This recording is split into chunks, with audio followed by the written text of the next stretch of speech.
promise, and now they are taken from us. Kellyanne, back to CB, you. CB, you raised great points in that reporting. And even though this Brown University suspect has died of a self-inflicted gunshot wound, we will be asking these questions into the future.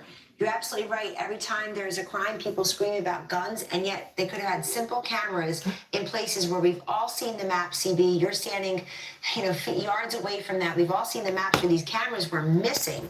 And in addition to the parents, I think everybody should be outraged. Finally, they got him. Reporting. So many questions still unanswered. But tonight, CB, thank you. Sounds like it had better cameras We will bring you in the storage rooms, right? Let's go to our next panel. Former Chief of Department for the What went wrong? John Chell. What went FBI wrong here? Suspect unalive. For YouTube rights, I got to be careful. Suspect found unalive. Thank you all so much for joining us. Deceased. On this night of breaking news.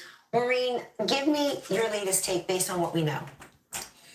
Press conference is coming up. And I have to applaud her. She's been Welcome doing in. unbelievable reporting. Welcome in. addition Welcome to in, having everybody. Cameras and the importance Welcome of in. cameras. We also have the capability of software to go with them, and that software can say. We're waiting on a if press this guy conference. They has been finally in got your vicinity- suspect. in your vicinity 3 times within the last 10 days. Do you know who this person is, etc.? And we have followed him when they identify a person like that. They can take them back to their car and then get a photo of their tag if they're close enough. So Who these- is the college shooter? the- I haven't heard a name, Mike. I just literally So the whole got home, guys, with cameras is so much bigger and than people been think. covering this. I just haven't had a All chance to go been live. Avoided. But I haven't from seen the a very name beginning. yet. That's what I think. Mr. Shao, what is your take tonight? What's on your mind? The whole security apparatus for Brown was an abysmal failure. No cameras, no operations center. The alarm went off late. Just a complete failure, and that's a big problem. And that might not be the only school around this nation that has to take a hard look. Good evening, everybody. Appreciate you being here. As far as that goes, there's a lot of work still to be done. They're gonna have to backtrack their suspect, social media, his family, his friends, his car movement, where his phone was. A lot of work has to be done here. Was he working alone? Was he with somebody? And What do you guys think in the chat so far? Was he working alone, or was there somebody else involved? Brown, and is this connected to MIT? So I've been saying for days with the circus of the press conferences that were not good. You knew behind the scenes the men and women of the Providence Police Department and the FBI were working very hard. What do you think?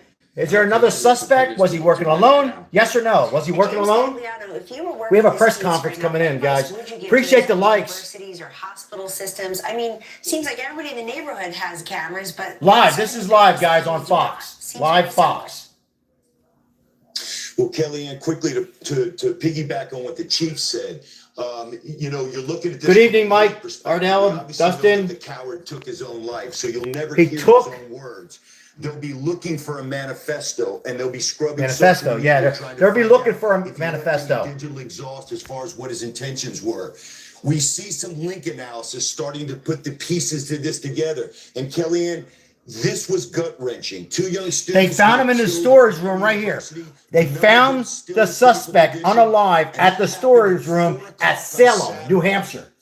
2 days later, at 8:30 at night on Monday, Found the him. MIT professor was shot Ozzy, welcome in. his home. Thomas, how are you? MIT is only about an hour away from Brown. If there had been cameras on campus, and I'll say this. Exactly. In 2021, a student at Brown, a doctoral student, wrote about the surveillance state there in the campus newspaper. He was upset about seeing so many cameras. At the time, there were 800 active cameras on post. For us not to have any video from on the campus, it's a tiny campus, it's a quarter square mile. I agree with this guy. It's a You? literal postage stamp. And the only video we have are from Ring doorbells and passing motorists, their vehicle cameras. I agree. It is unconscionable. And if this link could have been made sooner and this suspect could have been apprehended sooner, maybe the man in MIT would not be dead. This is just. So I guess this was the storage it's just room, correct? Unconscionable what could have possibly happened by not relying on technology at Brown University, a place with a $9 billion endowment. That's a rich That college. is a sentiment being echoed across the airwaves tonight on Fox News. And as CB Cotton's been reporting on this for a while, I almost feel like the only camera around is the one that she's looking into near that building. Thank you so much, panel. As I say, we're going to take this police press conference about the Brown shooting suspect and his self-inflicted gunshot wound. And we're now going to bring back in Fox News contributor and former NYPD inspector Paul Morrow. He's been in Providence, Rhode Island throughout the day. Welcome in, everybody. I just literally got home, guys. Paul, based on what you heard from our panels, based on the reporting you're doing. The good news is this guy is off the street. Now, could there be another suspect? We'll wait and see. But they found him in a storage room there in Salem, New Hampshire. Thank you for being here. Appreciate it, guys. A long day. Just got in the house literally 10 minutes ago. And thank you. Shout out to Ozzy and some others that were able to text me and communicate with me on the situation. The good news is this guy's off the street. School that develops the future engineering stars of our country did think in the same way. So, you know, we could list a litany of failures here. Right? Yeah, I don't know, Ozzy. Interesting. Yeah. The question is, what is the link? Brown University and the professor. Hopefully they'll discuss that, right? Because I've been hearing about the professor the last 2-3 days, but I didn't like to talk about it because I was, we weren't sure. I don't think they were sure about the same suspect who was unalive. So yeah, they should bring that up. Parent or a kid considering going to school, look up the Cleary report for your school and do this. Look at the 2023 Cleary report for Brown University. And then you tell me if there should be cameras here to protect the students. That's all I'm going to say. But I think the people out there that know what I'm talking about get the message. The security on these campuses has been a de facto defund.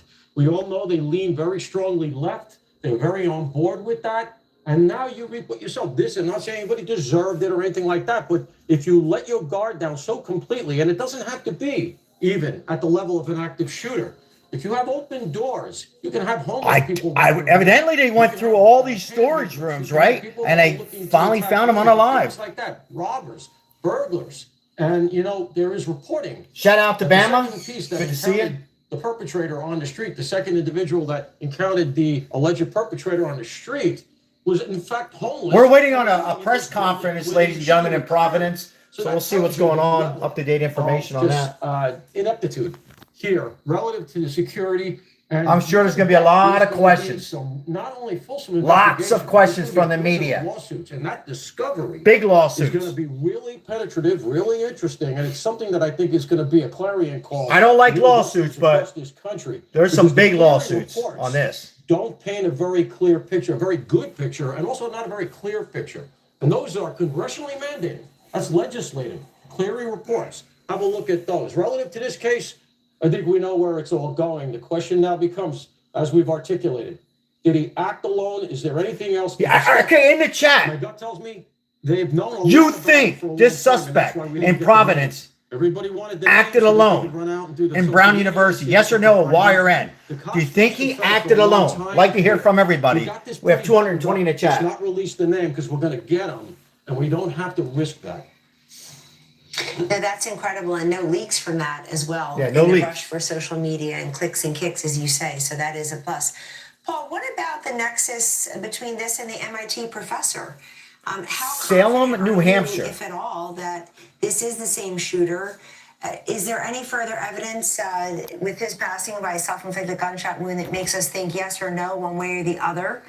Because the last panel made a very compelling case that God forbid, if they are connected, could the FBI was very sloppy, clear images Mr. Ozzy, very sloppy. Yes, yes, sir. Between the Brown University shooting 4 p.m. on Saturday and the MIT professor's murder 8:30. We're waiting on a press conference, folks. We're going to get some more details, hopefully, from Providence, Rhode Island, and the FBI. And got to look at Kash Patel. Got to look at all of them, right? We thought when we heard about the MIT professor, we thought, wow, there's got to be a commonality here. It's relatively close by. It's a college-linked thing. You couldn't avoid the anti-Semitism that seemed to be embedded potentially in both. But then we were given a pretty unequivocal statement from the lectern at one of the press conferences that there was. Can you believe? I've never seen anything go this. What is today? Thursday. So what? It happened Saturday, Sunday, Monday, Tuesday. 4 days? No, that's not true. They do happen all the 6 time. days, excuse me. Admit the possibility here that just geographically, perpetrator here ends up in New Hampshire by going through Massachusetts. MIT is in that area, Massachusetts, and so he must have transferred through that area to get to New Hampshire. In fact, the reporting is that's when he tripped the LPR, going from Massachusetts to New Hampshire. So if that's the case, just by proximity, you had to say there's a nexus there. Here's another question, though, Kellyanne.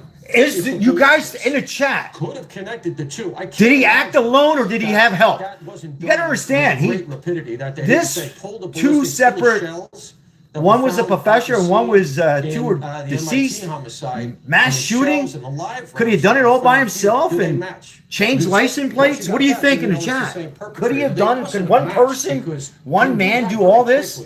And they told us quite quickly there's no connection.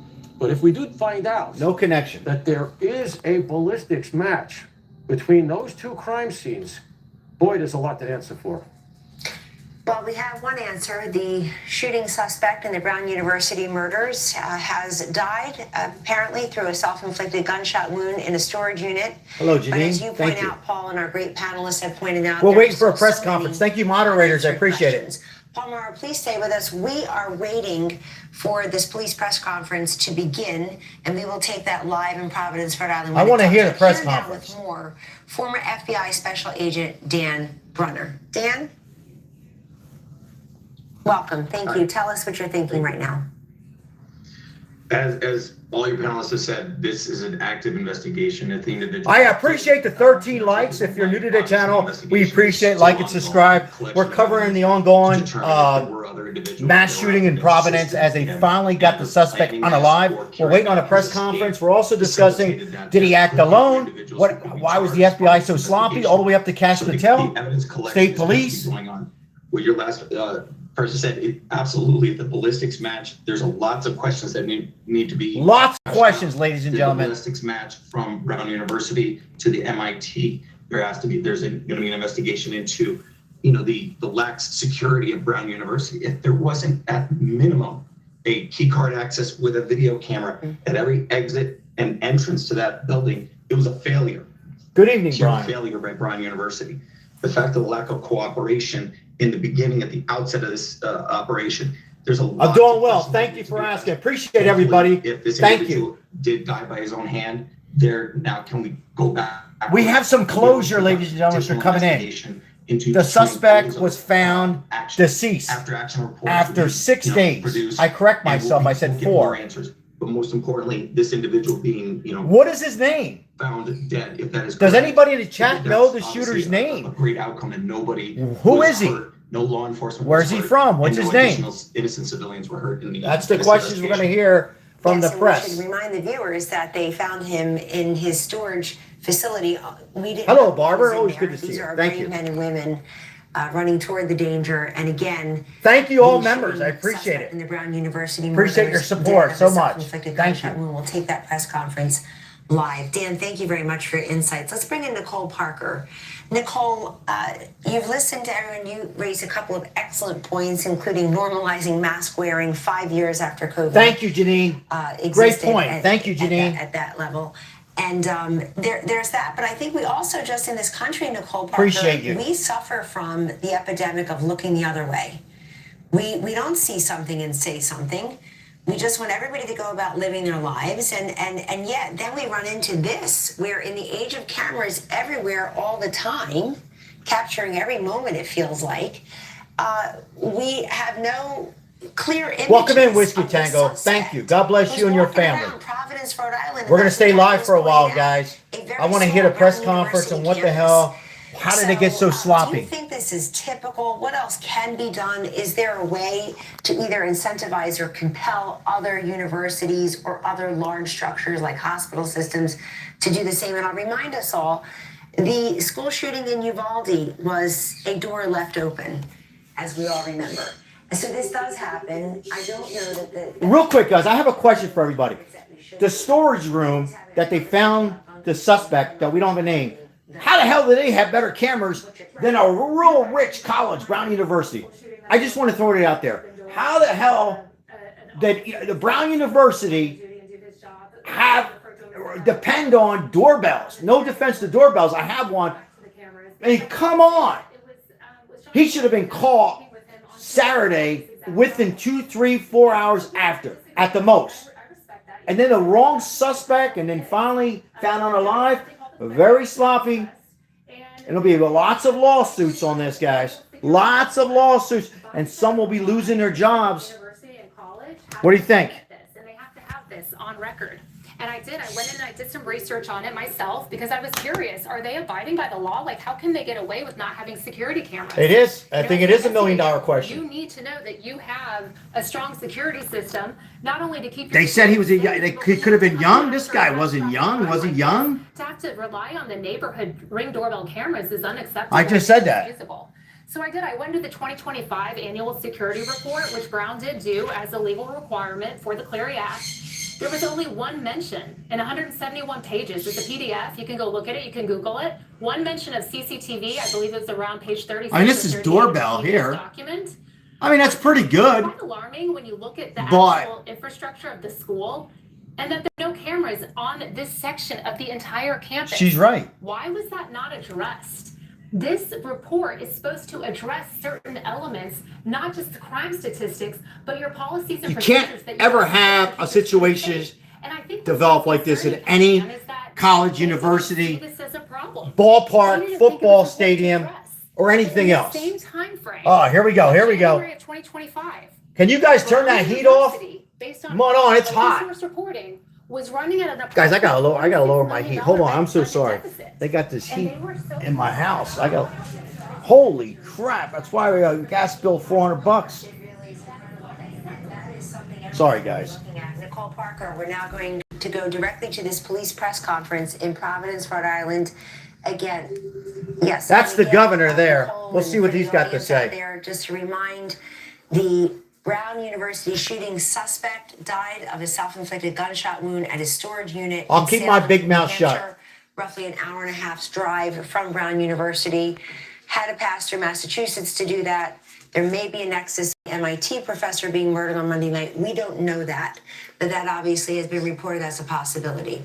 We're waiting on the authorities. The first one is stepping to the mic. Here we go. Looks like we'll take it for you. There we go. Good evening, everybody. Tonight, our Providence neighbors can finally breathe a little easier. In a minute, Colonel Perez will share the latest details on the investigation, but I want to thank the people of Providence for stepping up and coming together during an extraordinarily difficult time. I know this has been hard on all of us. Over the past 5 days, minutes have felt like hours. But the people of Providence have done what we're best at. We've leaned on one another, come together and supported one another, and showed the nation what a tight-knit community looks like. It was because of the information provided to us by neighbors and the tireless work of our Providence Police Department, the Rhode Island State Police, the FBI, the ATF, and many other federal partners. The incredible prosecutorial advice and guidance that we received from the Attorney General's office. We all worked well together to be able to identify this suspect. I know we will have a lot of questions still, and we will continue to work to get those answers. But it is a great honor for me to turn this over to our Chief of Police, Colonel Oscar Perez, and I will say on behalf of the people of Providence, we owe him and every member of the Providence Police Department the deepest debt of gratitude. Colonel. Thank you very much, Mayor. Well, first and foremost, I want to offer my deepest condolences to the families, the victims. It was for them that this work was put together to make sure that they get the justice that they deserve and to ensure that this person was held accountable. Second thing I'll tell you is that I'm extremely proud of this department, actually the officers, the detectives, the real-time crime center, the community response team, the intelligence division, the narcotics division, the task force. This past Saturday, as you all know, December 13, Providence Police Department and Brown University Police Department responded to this horrific tragedy at Brown University 184 Hope. Our officers were there within minutes. Welcome in, everybody. That Thank you. same day, Providence police detectives immediately went to work. Looking for video footage to see who this individual was and who was responsible. A person of interest was identified from that video footage. The person of interest was observed on Hope Street, turning onto Waterman Street, and that was one of the first videos that we released. At the same time, every federal agency you can think of was reaching out to the Providence Police Department and responded to the capital city. Images were shared with media within hours. Persons of interest it was the same individual that has been the focus of this investigation since the beginning. All the new images that we received of this person of interest were shared with the media continuously over the past 6 days. This critical evidence was collected with the use of public assistance. As the mayor stated, I'm proud to be the chief of police of this city. I'm proud to be a product of this city for the reasons that the mayor stated. The community stepped up. It was all about groundwork, public assistance, interviews of individuals, and good old-fashioned policing.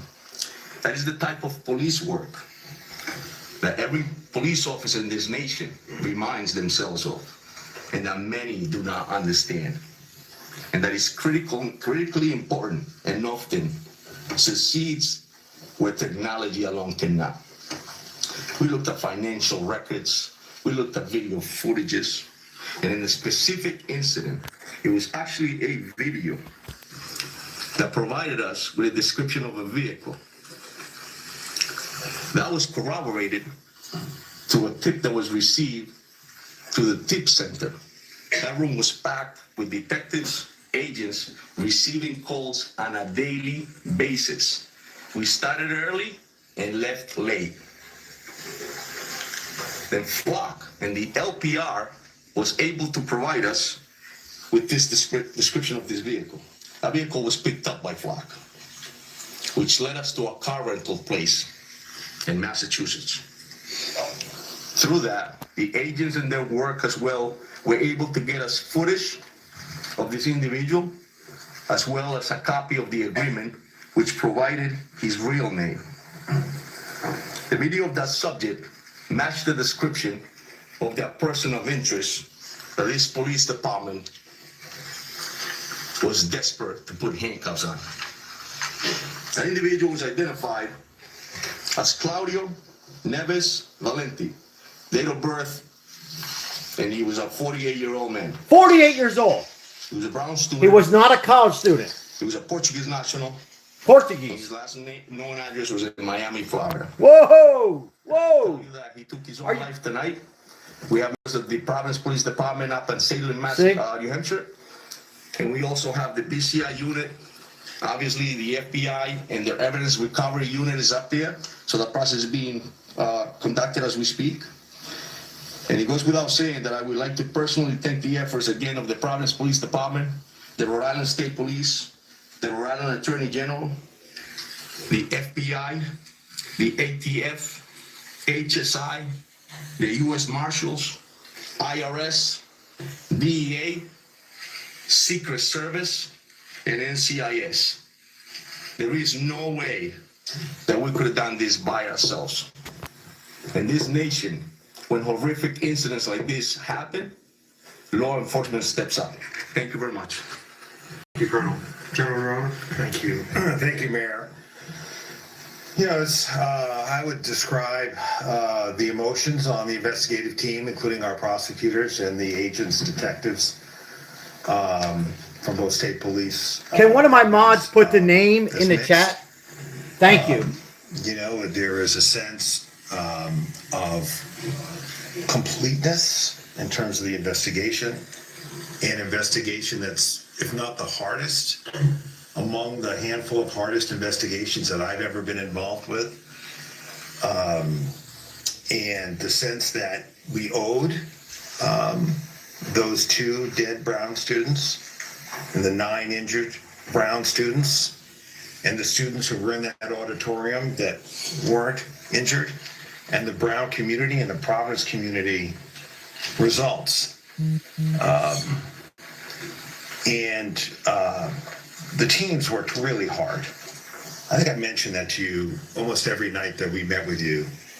I wish they were all up here with us. That we wouldn't fit here, but it was remarkable to see the cooperation between the FBI agents, the ATF agents, the HSI agents, the Providence police detectives, the state police detectives, our prosecutors. And I will say that everybody brought Samuel, hey, thank you. I appreciate that subscriber. Samuel when you think about H. Harry YDE. Thank you. Thank you so much. injured or worse. I really appreciate Two that. of them are now Thank you. deceased. You know, to me, this was always going to be an investigation where something was going to break it open. We were going to pull threads.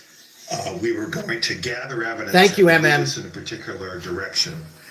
And I will say that if we were with you less than, well, I guess now more than 24 hours ago, we had that picture of that second individual. And I would say within an hour, no more than 2 Talon, thank you so much for the donation. came forward Appreciate all the likes, to two subscribing. police Thank you for the donation, officers, Talon. Appreciate you. over on the east side, and said he had information, that he was that person, and he had information that could help this case. And I remember last night watching his interview, and he blew this case right open. He blew it open. And that's how these cases sometimes go. You can feel like you're not making a lot of progress. You can feel like you're chasing leads and they don't work out. But the team keeps going because, you know, those of us with experience know. Shannon, I'm sure they're going to discuss You that, gotta I would pull think, in out the threads, next and it's not always 5 the minutes, I first one that's hope. going to get you where you need to go. But when you do crack it, you crack it. And that person led us to the car, which led us to the name, which led us to the photographs of that individual renting the car, which matched the clothing of our shooter here in Providence, that matched the satchel that we see here in Providence. He was found dead with a satchel, with 2 firearms, and evidence in the car. 2 firearms. Did you guys catch that? 2. That matches exactly what we see at the scene here in Providence.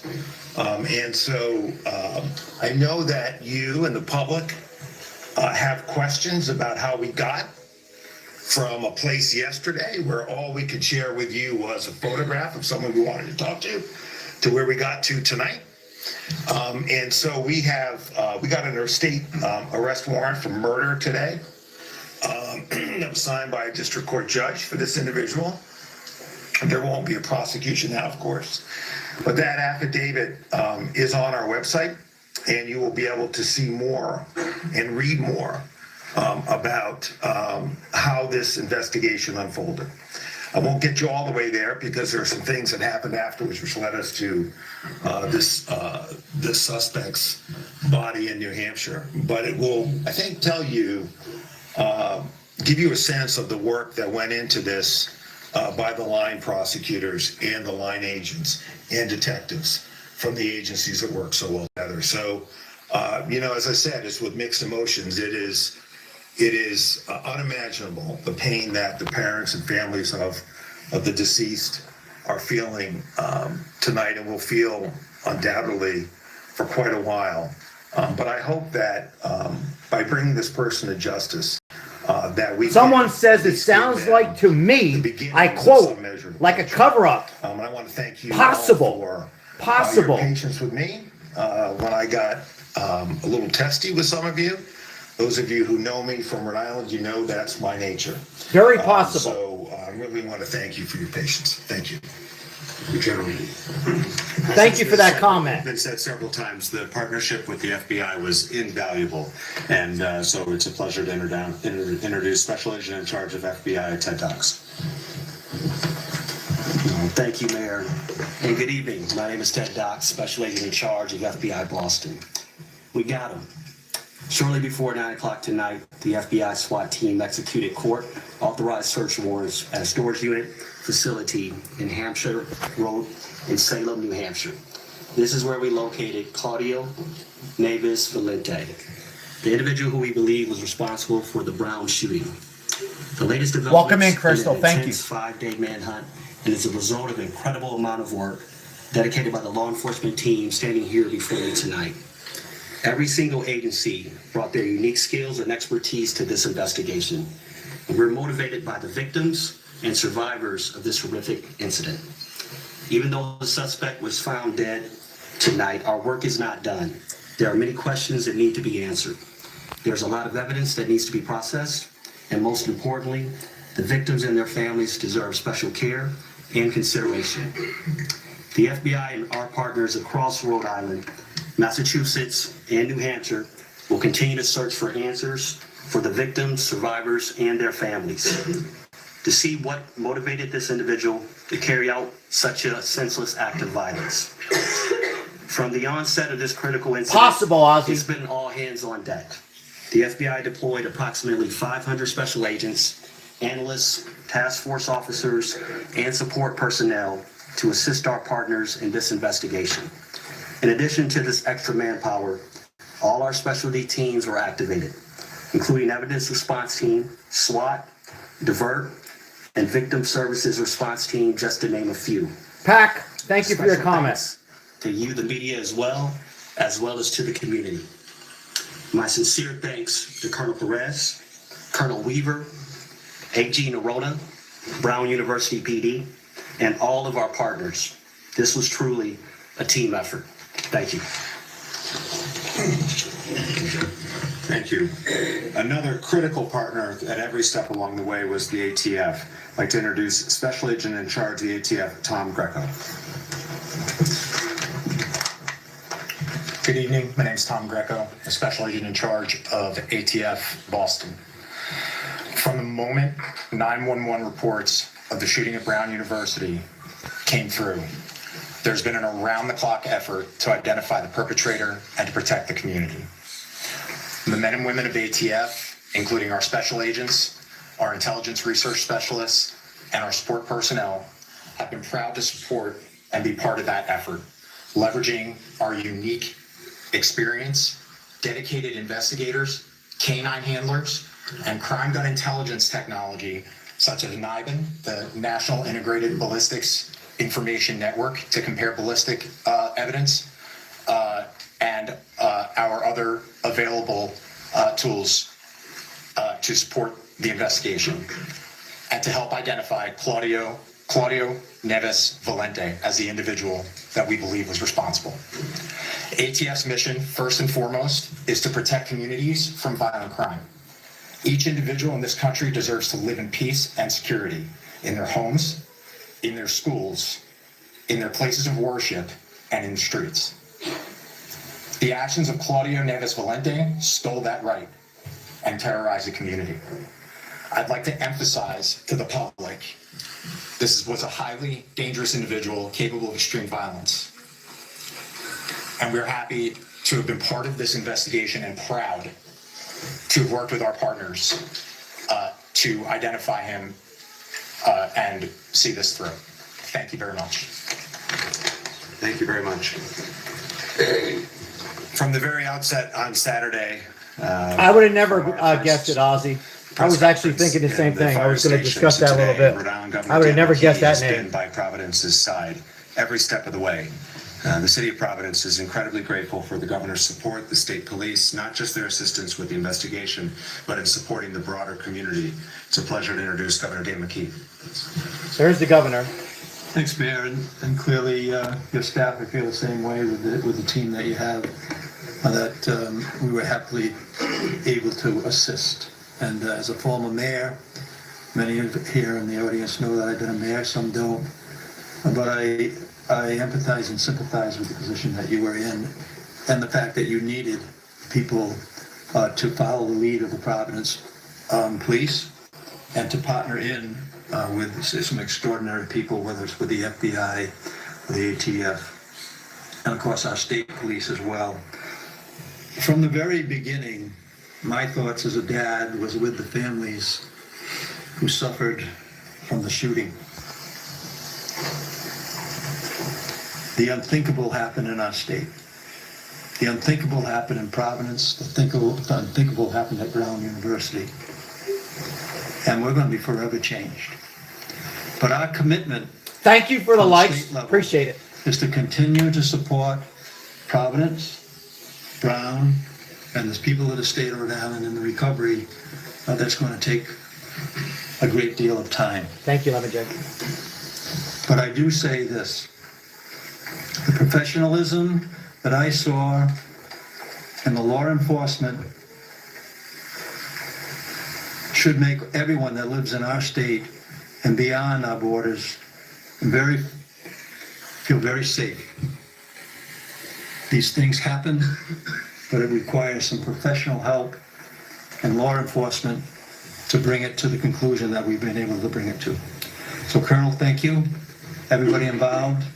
And again, we will stand with Providence and Brown University and the people of the state of Rhode Island to provide the help that will be needed in the recovery in a trauma like this. Thank you, Governor. Throughout the year, the Rhode Island State Police is an incredible partner to Providence, but during this investigation, their support was invaluable. I introduce Colonel of State Police, Colonel Weaver.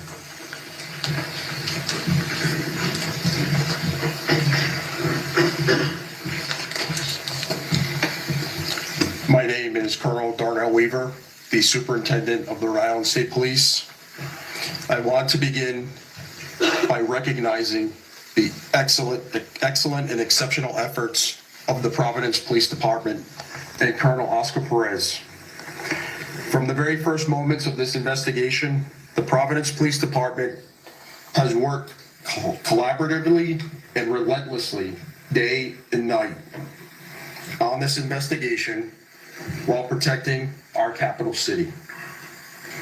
Their detectives followed facts, developed evidence, and pursued every credible lead.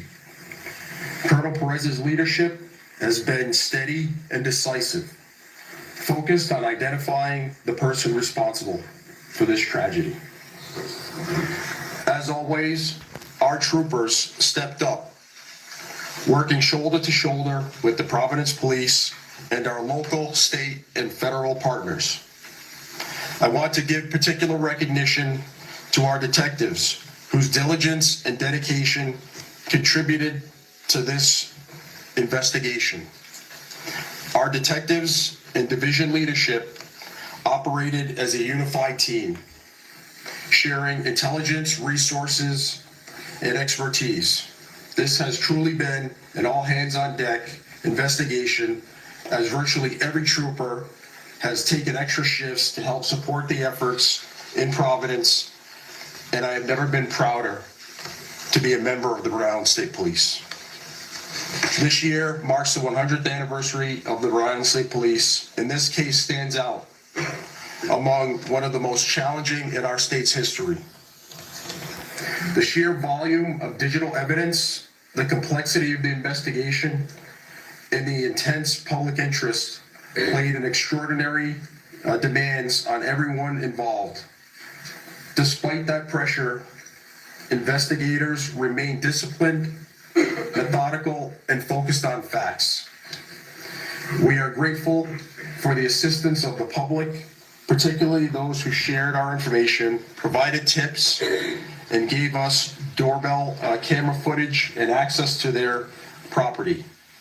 We are also thankful for the ongoing support of Rhode Islanders. We know that you have been with us through this entire investigation. I also want to be very clear about something else. Criminal investigations are grounded in evidence, not speculation or online commentary. The endless barrage of misinformation, disinformation, rumors, leaks, and clickbait were not helpful in this investigation. Distractions and unfounded criticisms do not support this work. They complicate it and threaten to undermine the justice we seek for the victims and the grieving families.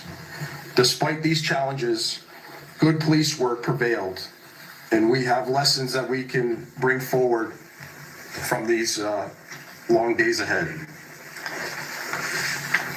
To the Brown University community and the people of Rhode Island, be assured that this case reflects the law enforcement community and what we are capable of, and that we are committed to this state. We will continue to support the victims and the broader community as the healing continues. Thank you. Thank you, Colonel. Providence is so proud to be home to Brown University, and we are committed to working together with them in the future as they help heal their community as we do our broader Providence community. We continue to give condolences to the deceased and our prayers to those who are recovering. The leader of Brown has been a great partner through this whole process. I'd like to introduce President Christina Paxson from Brown University. Thank you. Nothing can really fully bring closure to the lives that have been shattered over the past week, but this may allow our community to move forward and begin a path of repair and recovery and healing. I want to thank the dedicated law enforcement agencies that have worked so tirelessly on this case, really around the clock, as well as our neighbors and others who participated in giving tips and helping with the investigation. We hope that this outcome tonight brings an increased sense of safety for our community at Brown and in the surrounding area. This has been a period of great fear and anxiety for many people, and now perhaps some form of relief. Truly, this week has been devastating for our community in a number of ways, including the experiences that members of our community have had with being targeted by online rumors and accusations. And I hope that this development also means an end to this truly troubling activity. So we remain focused on the safety and security of our community and in support for the victims of this senseless violence. Now, we know the public and our own Brown community members will want to know more about the individual now identified by law enforcement as the suspect in last weekend's shooting. And we can confirm the following to the best of our knowledge, based on our review in the very short time since law enforcement authorities made us aware of this development. And we provided this information to law enforcement as they build their case and wrap up the investigation. So Claudia Manuel Neves Valente was enrolled at Brown from the fall of 2000 to the spring of 2001. He was admitted to Brown's graduate school to study in the Masters of Science PhD program in physics, beginning on September 1st, 2000. And he took a leave of absence effective April 2001 before formally withdrawing effective July 31st, 2003. During his time at Brown, Nueves Valente was enrolled only in physics classes. The majority of physics classes at Brown have always been held within the Barris and Hawley classrooms and labs. Now, detailed records indicating where specific courses were held don't extend back to 2001. But we can say that physics classes typically require access to specialized equipment, including demonstration parts that are a fixed asset in some of Barris and Hawley classrooms. So I think it's safe to assume that this man, when he was a student, spent a great deal of time in that building for classes and other activities as a PhD student in physics. He has no current active affiliation with the university or campus presence. So again, we thank law enforcement and so many others for their extensive work on this case, day and night, and we look forward to a sense of restored safety for Brown, Providence, and the Rhode Island communities. Thank you.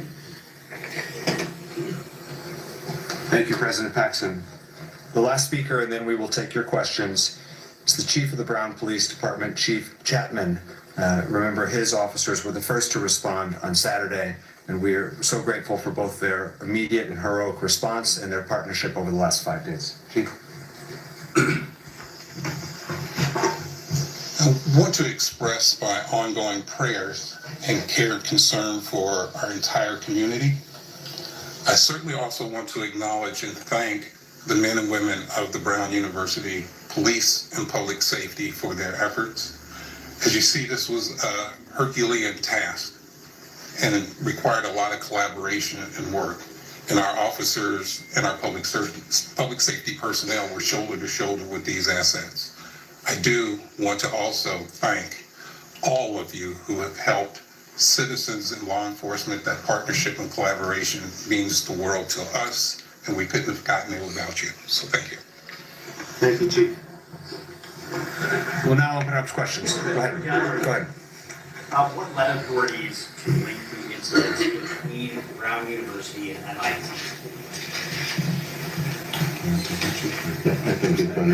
And I can follow up to that. Yeah, I'll start. I'll just tell you that a lot of the information and evidence that we ended up gathering linked us to a connection up in Massachusetts, obviously at the MIT. But I feel a respect to the authorities in Mass as well as the FBI that's for them to comment. But I'll tell you that the groundwork that started in the city of Providence by our detectives, the detective division under the command of Major LePayan, as well as the federal partners that we had in that room upstairs, and ATF, the FBI, led us to that connection. And so that was great work. Especially the FBI, well, does FBI want to weigh in on that? And then I have a follow-up. I think through that particular link that you're talking about, that case is being worked out of Massachusetts with the leadership of U.S. Attorney Leah Foley. I believe that they're having a press conference today as well, where they'll reveal more to the general public at that time. I'd be remiss to start and kind of talk on this, to let them kind of have first dibs to kind of be the ones to tell the public about those particular links. And your follow-up. But your follow-up, sir. As for the second person who came forward, what did that person tell you, and did that person know the shooter? So yeah, obviously I had mentioned at the last press conference that it was a person that we wanted to speak with. The work of the video collections that we had led us to identify that there was a person that actually encountered this individual. So it corroborated everything that we saw. We saw a person of interest. We saw that there was a vehicle involved. And this person came in, broke the case in the sense that explained to us exactly what we thought we had seen and put that individual at the crime scene. Obviously, that was the break, because we knew we were in the right direction to ensure. So it sounds like that was the break right there. If you guys obviously took his life. Great question, I thought. Steve.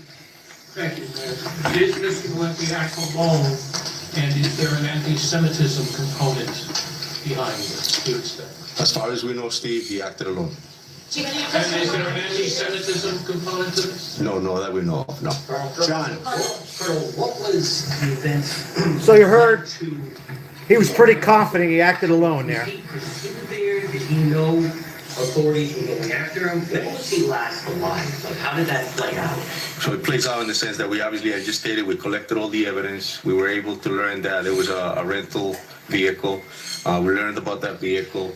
There was financial records that were verified by the FBI, obviously, and other agencies. I'm sorry, actually, so another agency, so multiple agencies that verified financial records that brought us to that site to know that he had actually rented a site at the storage unit, and then we ended up in Salem. And a follow-up.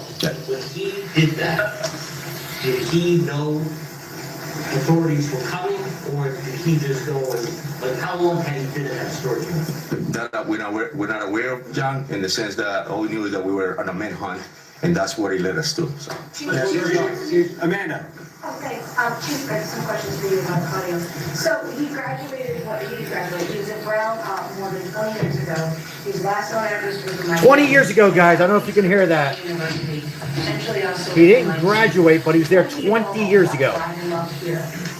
There's going to be unknown answers that we have no answer as far as that. Obviously, came up here and committed this horrific incident and this tragedy, and that's all we knew. Our mission was to ensure that we could find him and bring him to justice. But yeah, no. At this point, correct. And my follow-up is of the evidence that you've collected. Have you collected the handgun that you believe was used in the shooting? Have you collected any type of manifesto or evidence? Have you planned more? So as far as I know, that's the FBI evidence recovery team is up in Salem, New Hampshire, and they're collecting whatever evidence is up there. This happened just now, was before we came up here. Bill. Any criminal history, political affiliations, any social media posts, any of that sort that you can report to us about Mr. Valenti? Nothing that I know of, see. Behind him. Go ahead, white shirt. Is there any indication that Mr. Valenti was planning any future attacks? Nothing that we know of, no. In the way back. Special Agent Docs, can you also tell us if there, the connection? That was a great question, yeah. Document about the MIT, the fact that it was a physics professor at MIT, and then the physics building, he was studying physics. Have you tied all that up, and does that make, why target one person in Massachusetts and then a whole class here in Providence? Yes, it is true that Mr. Valenti was a physics student.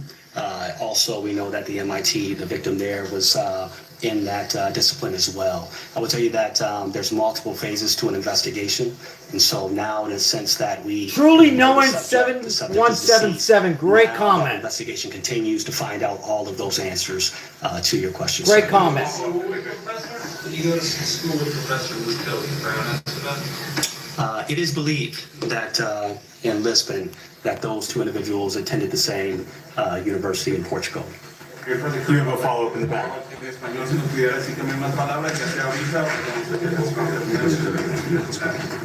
Muy poquito. Go for it. Sorry, empiezo desde el principio. Lo que nos pueda resumir acerca del caso, qué fue lo que conllevó a que ustedes pudieran dar con el paradero del sospechoso y las conexiones que tuvieron, cómo llegaron a rastrearlo y más que nada a qué atribuye todo esto. So the question was if I can briefly explain how we got to this individual and what occurred. So, verdaderamente lo que pasó, obviamente el incidente del sábado 13 nos llevó a tomar evidencias, colectar evidencias de videos, de informaciones, y expliqué que es muy importante el trabajo de los policías y los detectives en el piso, haciendo el trabajo duro, recolectando videos, recolectando testimonios. En este tipo de casos recibimos información, obviamente, de los videos que colectamos. Nos dimos cuenta que había un vehículo de interés y una persona de interés desde el principio. Eso nos llevó a después informarnos de la placa del carro, la descripción del carro, y eso nos llevó a darnos cuenta de que esa persona había rentado el vehículo en una compañía en Massachusetts. Después de que fuimos a Massachusetts, cogimos videos de la persona.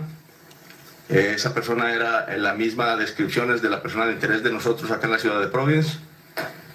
De ahí pasamos con los agentes federales a investigar un poco más y llegamos a los récords financieros que nos llevó a Salem, a New Hampshire. En esta noche allá hubo una entrada táctica del equipo del FBI y encontramos que esta persona se había quitado la vida ellos mismos. Ahora estamos investigando más si hay algo que necesitamos saber más de él. Alex. Colonel, or is there a note or manifesto of some kind, and is that providing any information about a motive or anything that they might have done later? Again, the FBI recovery team in forensics are up in Salem, New Hampshire. At this point, we don't have any of that. Any indication of why now? What's the significance behind why this happened on Saturday? That we don't know. Great question. I don't think we know the answer to that question. I think Great question. Could you guys hear it? Motive? I mean, I think that the real issue here is the key was to identify this person, as we talked about yesterday. I think there are other answers that are coming, but once we were able to identify him, thanks to that individual who came forward, who led us to a plate, which led us to a rental car, which led us to that he rented that car in his own name. That really broke the case open. But in terms of why Brown, okay, I think that is a mystery. I think there may be something going on in Massachusetts that I'm not fully familiar with because we're working this angle, but I think the Massachusetts authorities may able to share that. Yeah, I don't think we have any idea why now or why Brown, why these students, why this classroom. That is really unknown to us, and it may become clear. I hope that it does, but it hasn't as of right now. Fox, this is for the Colonel or the Attorney General. In 2016, there was a surveillance video that showed the second person that apparently blew this case wide open, and also Mr. Valenti. You see them disappear behind bushes.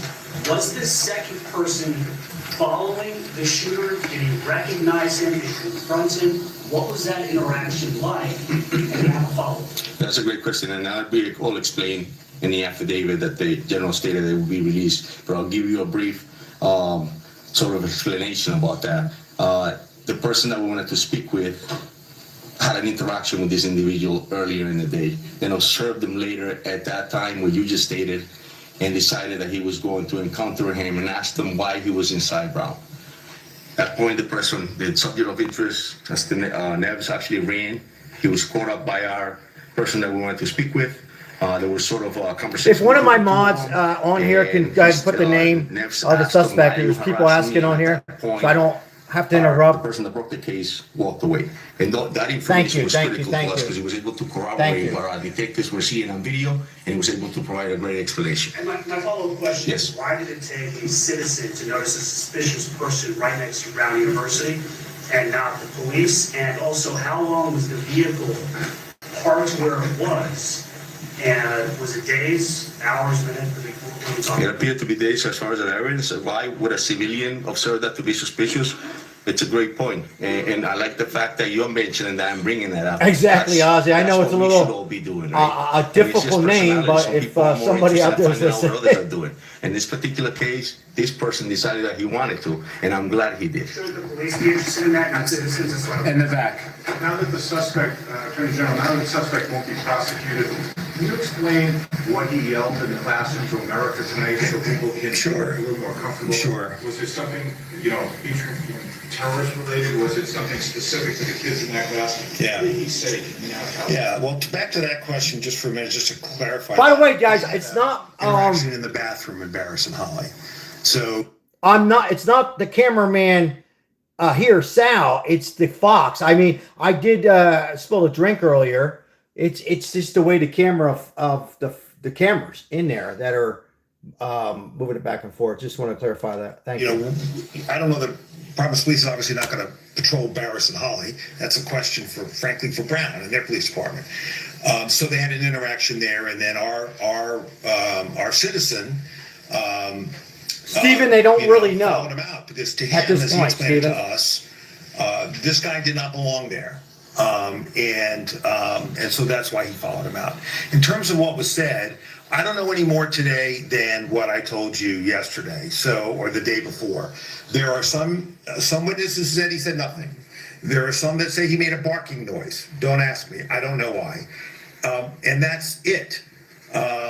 There is no other spoken word beyond that we are aware of as we stand before you tonight. And we have spoken to everybody that we have been able to locate who's been inside that building. And just to the Excuse me. my follow-up question is, can you just be clear to the people in Massachusetts, and I know you said the people in Norfolk County investigated the max, but you did say a few days ago that you talked to the colonel of the state police and said there's no connection between Brookline and what happened here in Rhode Island. But now you're saying there was a connection, so are you saying that he shot up Brown University, then 2 years later he was at this house in Brookline to shoot this MIT professor? Whoa! He just drove out to Salem, New Hampshire for no reason? How did he get into a storage facility? Great. I think that's a great Sorry. question. My actual statement was that we didn't see a connection at that time. But absolutely, I spoke to the colonel. Right now, that case is being resided over by U.S. Attorney Leah Foley. They're having a press conference at 10 o'clock tonight, I believe. Well, we want to hear it. They will speak to that particular case. I would be getting a little bit ahead of my skis if I spoke to that case without consultation with Leah Foley and her team, as we've been in the trenches working this up to the minute today, sir. Because 2 years ago you didn't know they were connected, now you're saying they appear to be. Yes, and that's how cases often go. I would say at that time, when that question was asked of me, there was no indication of a link at that time. As we've talked throughout this week, these breadcrumbs develop, and we'll see what she has to say today at 10 p.m. Yeah, if I could I just want to jump in here too, please. I just want to jump in here on that because it's a good question. It's an important one. Great question. So, just to put everyone's mind at ease who's listening now, it was he didn't just drive to some random storage area. We found records with the help of the FBI and others that was his storage area. So he rented a car in Boston. He drove it. We were able to find that car in New Hampshire. We were able to find evidence in the car from looking at it from the outside that connected this individual to our crime scene here in Rhode Island. We were able to find visual evidence of him inside that storage facility, which in my judgment matches him to the Massachusetts scene. So you'll hear more, as the special agent said, but there is no question that that was his storage unit, that he had a particular car, that we found that car because of this citizen coming forward and giving us a description of the car, and then our individual who came forward, we knew he was telling the truth because we could see it on the videotape. And so that was a series of things that broke this case, and that led us to Salem, where the suspect was found dead. Staff. Believed to be living in Miami. Did he fly here at some point? How long was he in Providence for? And when did he obtain the guns? Did he fly from Miami was the question. Yes, yeah, he did, like I said, he'll be in the afterday, but he did fly into Providence. He flew into Providence, guys. October, I believe. That's the right date. October. And what was the other question? I'm sorry, Steph. Where did he buy the gun? I'm sorry, I can't answer. You don't know the answer to that, Seth, as we stand here right now. Okay, you can't fly with him. So he thought he took that after he run. Well, that's possible. What we do know is that he was moving around New England in that October, November, December area. You remember, we just we know that there's a body in New Hampshire. We know that there are guns at the scene. It still remains to be examined, comparing those guns to the ballistics evidence we have in Rhode Island, and I imagine they'll do that in Massachusetts, but again, that's somebody else's investigation. And then, of course, we want to make sure that we match the DNA. But we are 100% confident that this is our target, and that this case is closed from a perspective of pursuing people involved. And Steph, just to add, I think Special Agent Doc stated, obviously we didn't know who he was. And so it's very difficult to know what a person did prior without any knowledge of who that person is. Dan. Can I just ask Special Agent this question? It sounds like from everything everybody's saying that the person who came forward, Stacey, was kind of a hero in this story in a lot of ways. Oh, I'm sorry, guys. That was me. Sorry. We know that there's a $50,000 reward. You get the reward. You know, I will say that in this particular situation, that individual will likely get absolutely some aspect out of that award. We've had a lot of other tips, I will tell you as well, from the public. And so I don't deal typically with the distribution of those rewards, but I mean, it would be logical. The question is, who's going to get the $50,000? I think that absolutely. Sounds like a couple people would be entitled to some of that reward. Yes, sir. Second row, red shirt. Go ahead. Yeah, you. Do we know when or how the suspects left Providence? After the crime. Well, we know he left Providence and committed a homicide in another state. And that, we don't know. I'm sorry, how did he leave? Do we know when he left Providence? Yeah, when he left, that's what as far as we know that he left, but we didn't, I believe his last activity was obviously when we found out he was in another state committing another crime. Pat. Pat, more Coalition Radio. I'll throw this out to all of you with particular regards to the Brown University president. A recurring theme for the last few days has been an outreach, ultimately successful, to the people of Rhode Island and the people of New England to track this individual down. While at the same time, we've got this sort of passive-aggressive criticism of individuals who are being actively asked to engage via social media, who are wildly spreading rumors, some of which could have possibly emanated anywhere than law enforcement. I do have a follow-up. So would anyone like to respond to that? I mean, it's kind of condescending to a lot of people. I know, Governor, if you're confused, that's not a comment. But the... Oh! Whoa! We're moving on. Whoa! No, current. Well, he is confused. Sorry. Reporter's correct. Oh, it's getting hot, guys. Ladies and gentlemen. There was a tip that was placed online. Get your and popcorn. We were doing our due diligence to find out who that tipster was. And then we were able to identify this person who we wanted to speak with. And then we learned that that person was actually the same person that put the tip on that up that you're speaking about. Right. Sorry?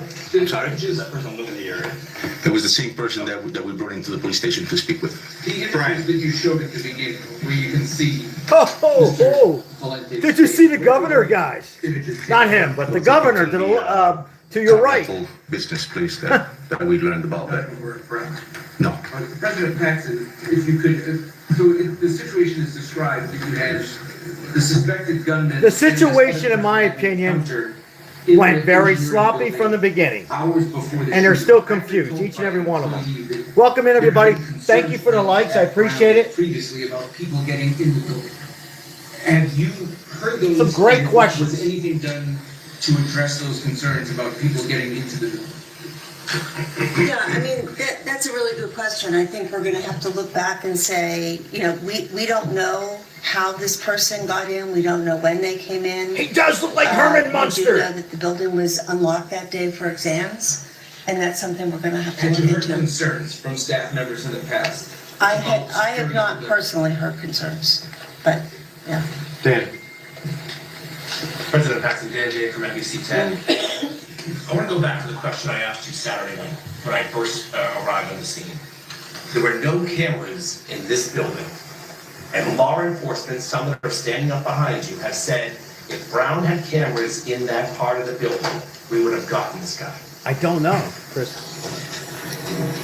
And it may have stopped this swirling action. Can you answer that question for me?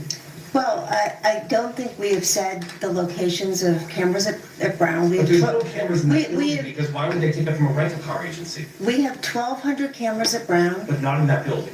We have some in that building. It's a large complex. And I think what you would see is the video evidence in this case, from my perspective, I'm not a law enforcement agent, has been incredibly helpful. The moving of the person around the neighborhood, those video images, they help crack this. I smell it. I smell a major lawsuit. As the Attorney People, General explained, major lawsuit here. this individual was Whoa. not spending We'll his time discuss on the Brown campus. if we have time He came into a after. building on the edge of the campus, he left, he was in the neighborhoods. The investigation focused on the neighborhoods, the video was there, and that was really, really instrumental. BS about the cameras. You can ask them. And this is my follow-up, Madam President. Subscriber said. Yes, video played a big role in this case. The neighbor's video, the rental car video, but not the video from the building that he walked in freely both before when he got in a confrontation. Great reporter. And when he came back and decided to kill people. You didn't have cameras in that building, just say it, so we can get this over. And my next question is, will you put cameras in the cameras in that building? Yeah. Will we want cameras in that building? Yeah, you know, I think we need to look back, we'll look at everything that is done, but I do not think a lack of cameras. Why are you in that laughing? building, It had anything to do with what happened there, and we will go forward. No. Sorry, guys. We'll listen.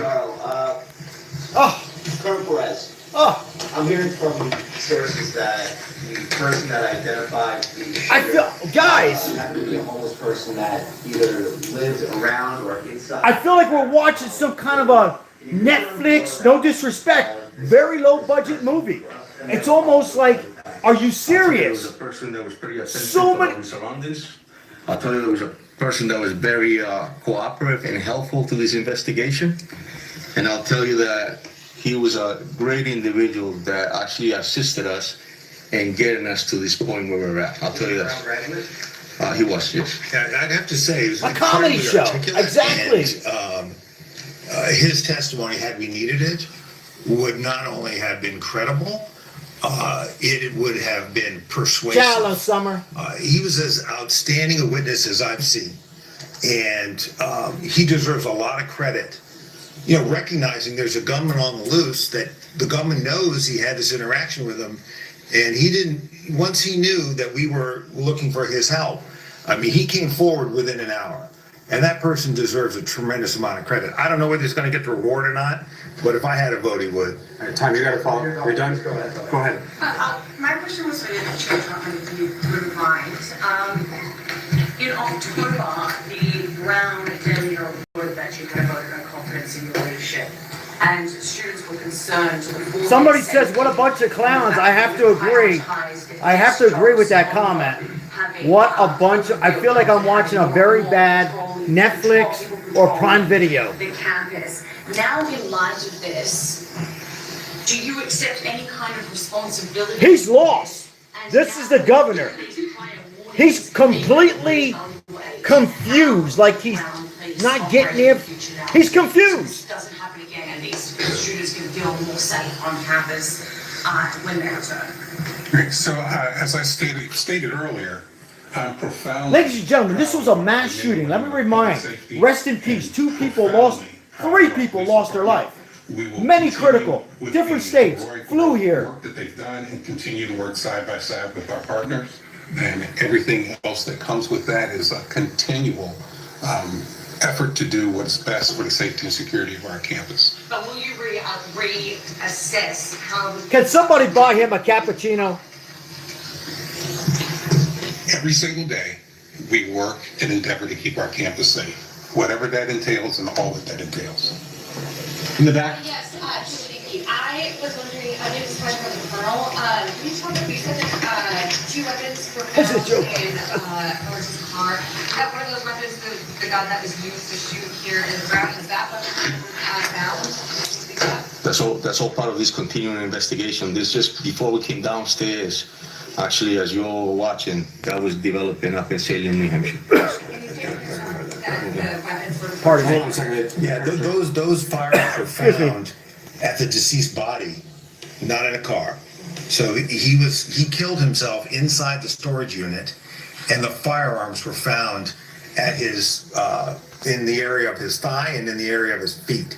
It was not in a car. There was evidence that was observed from outside the car that matched our crime scenes, meaning mask, clothing, satchel, which you can see on that video. And there was a main plate over a Florida plate. We appreciate this guy that. was changing plates. One of the reasons it was so hard to find was he knew what he was doing. He was changing plates. And so, that's why They got him. collective work of following and finding this car was made more difficult because this guy was changing plates. So we got a main plate and we got a Florida plate on the same car in New Hampshire. Patrick. As he was a. Oh, I'm sorry. Especially, I was just going to add, please. Tom Greco again from ATF. It's okay. As far as the ballistics evidence, I know that the last question concerned matching the guns found to the crime scene. As several people up here have said, this investigation is ongoing, and in many ways, in some ways, still just beginning. Those weapons. This guy should be the only guy speaking right here. Be using our tools right here to compare the ballistic evidence to see if we have any matches. So we use those tools to rule things in and to rule them out as well. So we'll be following up on that throughout the remainder of the investigation. Patrick. Neves Valente was a Portuguese national. Under what status was he in the country, and how did he get? Yes, Crystal, I agree. This point, I have a follow-up after that. Now we know why Bongino left. Now we know. Palon, thank you so much for sponsoring today's live. Thank you, sir. That he had applied to get a green card. And for President Paxson, does Brown? And Patrick, if I could just be clear on that, he got that lawful permanent resident status in September of 2017. Thank you. I was going to ask, but then, You want to know why Dan Bongino is leaving in January? I'm going to say it in Italian. Scazziata. Scazziata. Unorganized. As far as I know, no. He has. There we go, remained on our Scazziata. radar. We will continue to cooperate with the police as they continue with the investigation to find anything we can find about him. But his last class that he took at Brown was in 2001. Straight back. This question's for the Colonel or the Attorney General. If you hadn't focused on the wrong person of interest on day one, do you think the professor of Massachusetts would be alive? Well, from the beginning, I've told you that this investigation is extremely complex and intense. And so we used every resource as soon as we responded to the call. I stated that earlier. I'm proud of the men and women of this department. Yes, we did find somebody that we thought obviously was the person, but we continued on. We continued on investigating, we continued on canvassing the areas, we continued on with video. Ozzy, thank you so much. Merry Christmas to you too. Dropping a bomb on today's live. I just want to continue to answer that question. Ozzy, thank you so much. You've done so much, you and Crystal, a lot of you's on here. Whiskey, thank you so much. Appreciate it. We'll forward it out. Thank you so much, guys, for being here. Thank you. Shout out to Ozzy, everybody. Appreciate it. So while the Providence team and the state police team and the ATF team were working here in Providence to follow up leads, develop whatever video evidence we can, which eventually led to all the steps that you've seen and are laid out in the affidavit, which is on our website, and it is multiple pages. You'll see the progression. So while the FBI were working Coventry, we were working here. Now, you may ask, well, what was it about Coventry that made us, for those of us who've been in law enforcement for a long time, why did we have to run that lead to ground? Here's why. When the FBI confronted him, initially, he was not cooperative. When they entered the room to secure it, there were guns in the room. One of them had a laser sight. The witnesses had told us there was a laser sight used in the course of the attack. Okay, we had to run that to ground. We couldn't just, not run that to ground. That was a very promising lead. But that's why you don't get over your skis about, and word choice is important. So while we had to test those ballistics and test the DNA off those guns, and that DNA ruled this guy out, okay, but we had to run that lead to ground. But while we're running that lead to ground over the course of Sunday, for the most part, my memory's correct, we were working other leads, which eventually led us to a recreation. Merry Christmas to everybody. I appreciate everyone's attendance tonight. Image of our cooperating. Thank you for all those. Talon, another one who's sponsoring today's live. You know, this is the way these investigations Once again, work. thank you. You don't chase one and stop. We have chased more than one lead over the course of the last 4 to 5 days. There was one lead that we followed, didn't work out. There was another lead that we followed, didn't work out. There was another lead that we followed, didn't work out. So that's at least in my mind 5 different leads that one worked out, 4 didn't. But you're running them all down at the same time. So I can't offer any comfort in that regard. But I don't believe that we would have found this person any sooner, given the evidence that was available to us. You're way back. What do you guys think in the chat? Yes or no? It looks like he posted on Reddit on Monday and then said on Reddit that he told the FBI. Now that's me with the camera phone there, guys. I'm just, I'm moving it over a little bit because of YouTube. I can explain to you guys later on why I have to go with the camera to the left and the right. But that is me doing that. I apologize, but it must be done. Center upstairs, there was staff, as I mentioned earlier, by detectives and agents. They were going through hundreds of tips that were coming in, hundreds. We were vetting them through, ruling them out, just like the general state. 45 minutes, I still don't making sure that know whatever much. came in, we checked. I know, I feel like it's a bad Netflix movie, guys. To ensure that we weren't missing anything. And so when we got to that tip, obviously, it led And us I've to that seen person some that real wanted to bad speak Netflix with, lately. And I told you the rest earlier. So. Yeah, and I just want to complete that too, because this is important. This person had to come forward. That's why we put the picture out. Once we put the picture out, he came forward, right? But we didn't know who that person was. We knew about what was on Reddit, but we didn't know who that person was. That's why when we identified another person, we didn't know when that person came forward that he was the Reddit poster. He then told us he was. Okay, so all of these. David says nothing makes sense. I agree with David. This Valente figure, this is a question for President Paxton. Do we know why he left school? Ozzy says it's another Saturday Night Live. Yeah, I mean, here comes the president again. We learned his name very, very recently, and we haven't had a chance to really dig into the records, but we will if it helps with the investigation. This is also another question. I got a follow-up question. Another question about a student visa. You said he's here on a student visa now. What school is he affiliated with? The question is student visa. Yeah, so he's not here on a student visa now. He was initially, and then he applied for and received lawful permanent resident status in September of 2017. Okay? Correct. Meanwhile, Herman DeMuster over here looks so confused. We just identified. If I was there, I'd buy him 2 cappuccinos right now. Quickly. So that's all part of the investigation that's coming. Can you talk about, was there any interaction between law enforcement before he died? No, not even know. I know, 48 years age.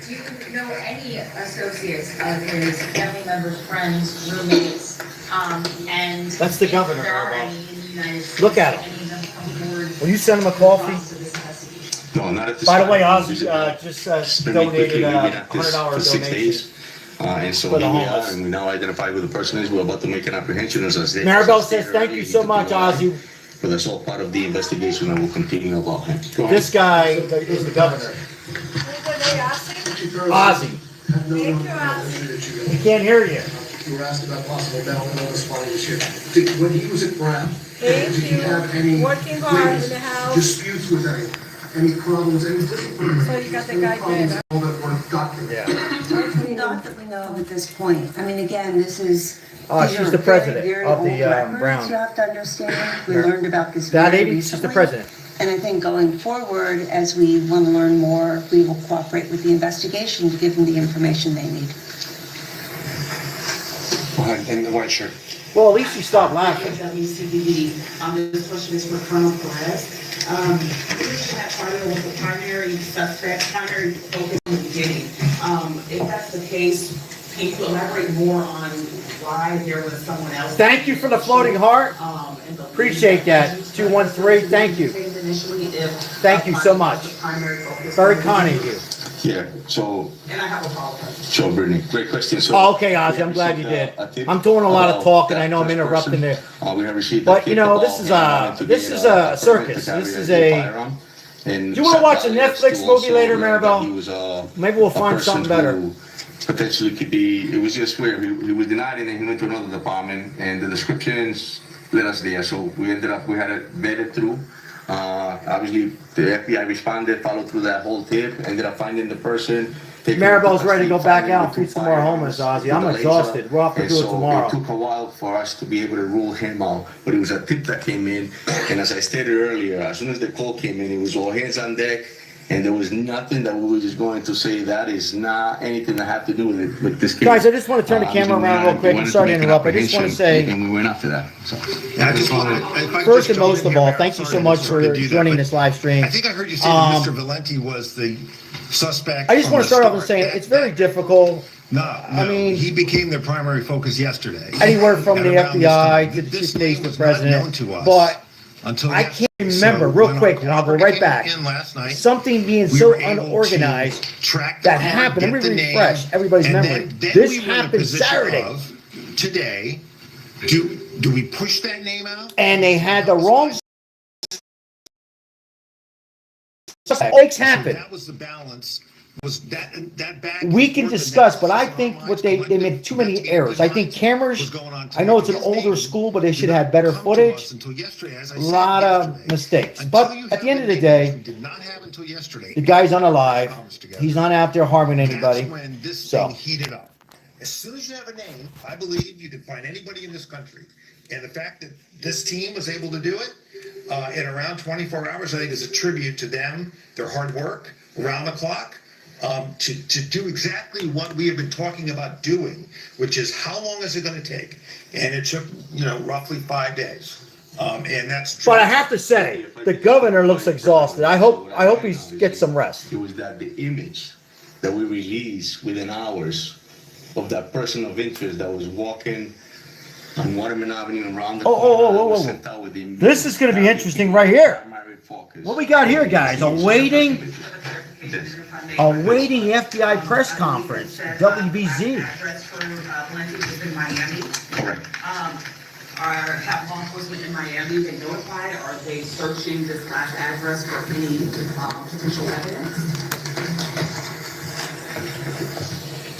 No, Brittany, absolutely. Yes, Carson, how are you? That address, I believe, was one that predicated in 2001. And so absolutely, the law enforcement agencies, both federal and local, were notified of that.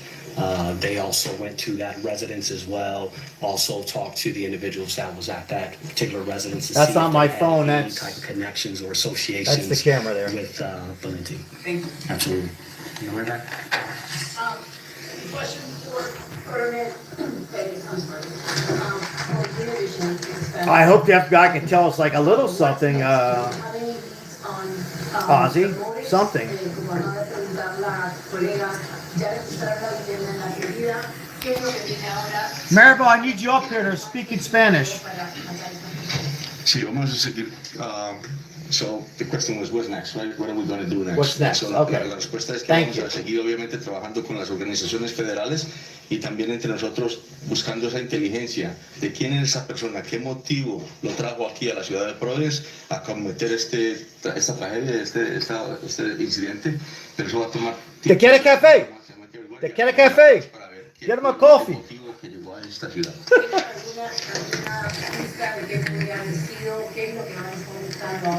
No, hasta el momento no, esto obviamente. Thank you, Crystal. Thank you, Palon. I appreciate you, my friend. Thank you so much. Not once, twice. Thank you. 3 times. 4 times. Appreciate you so much, Palon. Thank you, my friend. Thank you, my friend. Appreciate you. God bless. Federal agency followed through the investigation that led us to learn that this person had rented there, so a storage unit. And so we responded immediately, and we found that the vehicle that we were looking for of interest was parked there. Okay, go ahead. Chief, can you speak a little bit more to that, again, identification of the vehicle of interest and the person who did that? And as you said, there was video capture. Mike, thank you, Mike. Walk us through that aspect of this. Was this the witness who provided to you the vehicle? Can you walk us through how that vehicle of interest entered the investigation and then? Correct, yeah, it's part of the tip that was posted actually, and then also the tipster had called and had stated that this individual had a fob and was trying to enter a vehicle that was parked on Benevolent. And so because of that, we actually knew there was a vehicle and there was a description of a vehicle. Mark, thank you for your comment. The guy was deceased 4 days. I can't confirm that, Mark, but I will. We'll certainly hear more about it. I would hope. Thank you, thank you, And ended up finding this. Mike. Thank you. And that's what The clutch. how we ended up with that. Mike Lysel, thank you. Appreciate you. That the vehicle also potentially could have. Thank you, Mike. registered plates. Appreciate you. And as I stated earlier, we were able to find the vehicle on block, actually get the. We're waiting the FBI guys in Boston coming up. Which brought us up to learn that, that we needed to learn more at the rental place about the individual, which we did. And then further later, we found out, again, doing all the work that they did upstairs, I think it was tremendous too. If you had an Maribel, opportunity to see. yeah, a bottle of water, How please. much work was put in, because it was bits and pieces of information. It's almost like putting a puzzle together. You only have just a few pieces and you're building it. And that later on led us with the financial records to learn that he rented a storage unit in New Hampshire, and that's why we ended up. Okay, your follow-up. The Chief or the Attorney General. That was a decent explanation. I'll give credit what credit's due. That was a pretty decent explanation. As this person, again, considered.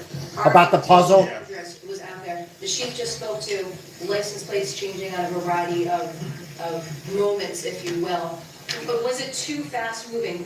Talk to us about weighing again that providing information to the public with an armed and dangerous individual and vehicle use that involved multiple license plates and your decision not to sort of real time inform the public of it. Yeah, so we knew last night, who this guy was and that he had rented a car in Boston. So the question becomes, is he going to return the car to Boston? We got information he might return it to Connecticut. He didn't return it at all. But when we thought he might be returning it to the information, to the locations, we wanted to try to take him without him knowing we were coming. As soon as his name gets out there, he is going to be even more in the wind. And so the question becomes, if you think you might know where he is, right? Eventually you find the storage unit, right? So you're following that up. But initially you think he might return the car to Boston on Atlantic Avenue, I believe, or in Connecticut, perhaps to board a flight somewhere. You're weighing, can I take this guy because we know where he's going to be, and not alert him that we're coming. And so I would say this afternoon, we were going back and forth on that. But as the FBI and the ATF and our other partners, Providence Police, State Police, developed evidence as to where. Cool J says they're hiding something. In New Hampshire, we decided Cool J, I agree with you. to that location. I agree with We you, found Cool the J. car with those multiple plates that we were looking for, a Florida plate and a main, I really do. a main plate on top. Now we're awaiting the FBI. So we'll For those who can drink coffee, you might want to get some coffee. And good evening, everyone. I'm Trace Gallagher. You just heard the breaking news from police in Rhode Island. This is in Providence. We're kind of going over a lot of the information they went over earlier. We want to switch you now because this is the news conference happening in Boston. Now, remember, just for context here, that we have now learned that the shooter at Brown University, police say, was the very same shooter who killed a university professor at MIT. And that's what this press conference is related to. Let's listen in. 6 days, including information that led us to today's search of the storage locker in New Hampshire. This is what we learned during this multi-jurisdictional investigation. Neves Valente studied at Brown University in Providence, Rhode Island on an F1 visa around 2000 to 2021. He eventually obtained legal permanent resident status. Previously, he attended the same academic program as the MIT professor Nuno Loureiro in Portugal between 1995 and 2000. Although Neves Valente appeared to reside in Florida, between November 26th and November 30th of this year, he rented a hotel room in Boston. On December 1st, he rented a gray Nissan Sentra with Florida plates from a car rental agency in Boston. Whoa. That same day, he drove to the vicinity of Brown University. Wow. Where his car was observed intermittently between December 1st and December 12th. On December 13th, Neves Valente entered an auditorium on Brown University's campus during a study session and began shooting at students, killing Ella Cook and Mohammed Aziz Umarzokov, and injuring 9 others. May they rest in peace. Between December 13th and December 14th, Neves Valente returned to Massachusetts. On December 15th, he murdered MIT professor Nuno Loureiro at Loureiro's home in Brookline, Massachusetts. At some Rest in point while peace. he was in Massachusetts, he switched the plates on the Nissan Sentra to an unregistered It's looking like that, Ozzy. Immediately following Read Ozzy's Professor comment there if you guys get a chance. It's Neves looking like Valente that. drove to a storage facility in Salem, New Hampshire, where he had rented a storage unit in November of this year. Yes, he flew in. Since the October. December 13th shootings at Brown and the December 15th shooting in Brookline, state, local, and federal law enforcement officials have been working hand in hand around the clock to identify the shooter and prevent him from inflicting further harm. I have to move the camera, I've said guys. this before and will continue to believe when law enforcement agencies work together, crimes are solved and the public is protected. The information we provided to you tonight would not be possible without the dedicated men and women of law enforcement in multiple districts throughout New England, including the FBI, ATF, HSI, the U.S. Marshal Service, Massachusetts State Police, Rhode Island State Police, Providence Police, Brookline Police, and the Brown University Police. In addition, prosecutors from the Rhode Island Attorney General's Office and the Norfolk County District Attorney's Office, and federal prosecutors from Rhode Island, New Hampshire, and Massachusetts all contributed to this result. I also want to thank Attorney General Pam Bondi for her support in coordinating the federal response. Can you tell us anything about his motive and the two sets of victims and how they might be related? The question's the motive, guys. Could you hear him? That is not information that we can share right now, but as soon as that information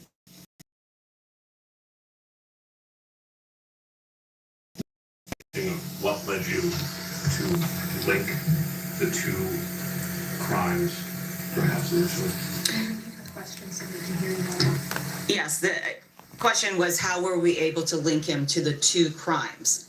So investigators identified the vehicle that he had rented in Boston and then drove to Rhode Island. I need a water. And he was seen, the vehicle was seen outside of Brown, and there was security footage that showed a person who. Did you guys hear the question about it being linked? There was Sorry. there was financial investigations that were going on in the background that linked him not only to that car, but also to the hotels that he had rented. Cooper, 16 months. Hey, I got a job at a cashier at the Dollar Tree. Congratulations, Cooper. Of the professor's residence in Brookline. Congratulations, Cooper. There is a video footage of him entering an apartment building in the location of the professor's apartment. And then later that evening, he is seen about an hour later entering the storage unit wearing the same clothes that he had been seen wearing right after the murder. Guys, I have to move the camera. Sorry. You have an extensive video canvas as part of this investigation. That leaves you no doubt. This is the evidence we have right now. We are coming to you tonight because the federal complaint was unsealed, and we wanted to provide you with the information and to assure the public that law enforcement collectively believe that we have the person, that we identified the person, and that person is dead, and that he was the person responsible not only for the Brown shootings, but for the Brookline shooting. Can you speak to before you self-inflicted gunshot? Was there any interaction between law enforcement? I know. I have to move the camera. I'll tell you in a minute why. Any words exchanged or anything like that? No, when investigators went into the storage facility tonight to execute the federal search warrant, he was dead. Do you think he entered there this evening? No. He entered an hour after what happened in Brookline. Yes. Do you know how long that story? Did he rent that? Like how long? Our understanding from the financial investigation is that he had rented a storage facility at the location in Salem, New Hampshire in November. Whoa! Can you confirm whether or not he used the same weapon in the Brown shooting as he did in the MIT shooting? Ballistics investigation was ongoing and has not been completed at this time, so we're not going to comment on that. No comment on the same weapon. Perhaps that he was the same person that moves through the video, but when it sort of dawned on investigators that these two cases were related. It was in the last 24 to 48 hours that my understanding, according to my understanding, is when the link began to be established. And that was mainly, he was using a phone that was obfuscating ability to track it. Oh! And he was using financial, not credit cards that were tied to his name. I said it. What did I say, Maribel? Did I tell you? I told my wife this 3 hours ago. According to the complaint that's unsealed, it said that Edward Fuente and the MIT professor had attended the same academic program together in Portugal from 1995 to 2000. Do you know if they knew each other? Or My understanding is that they did know each other. Have they been in communication since that last date? There you go, Ozzy. Information to provide you. Would you call this targeted? There we go. We're still investigating the motive in this case and trying to. The question, because, was like I it said, I target? was very careful. Yes or no, was this target, guys? Y or N? Real quick. We just don't have any information. Was it target? To answer that question, but when we get that information, we will share it. Yes or no? Couple Y's. Couple yeses. The storage locker, and which is by Lots of yeses. My information is that no. I think he got that fired satchel for the school, maybe? in the storage? Yes. What was that? Can you repeat the question? So the question was there anything else in the storage unit aside from the defendant's body? And the answer is he was found in there with his satchel. There was nothing else found in there that I am aware of, but they're still in the process of searching that facility right now. Up right away? We don't have any information when he killed himself, but he was dead when investigators found his body. Can you tell us anything about his life? Like, I think you discussed all that. They want to know about his life.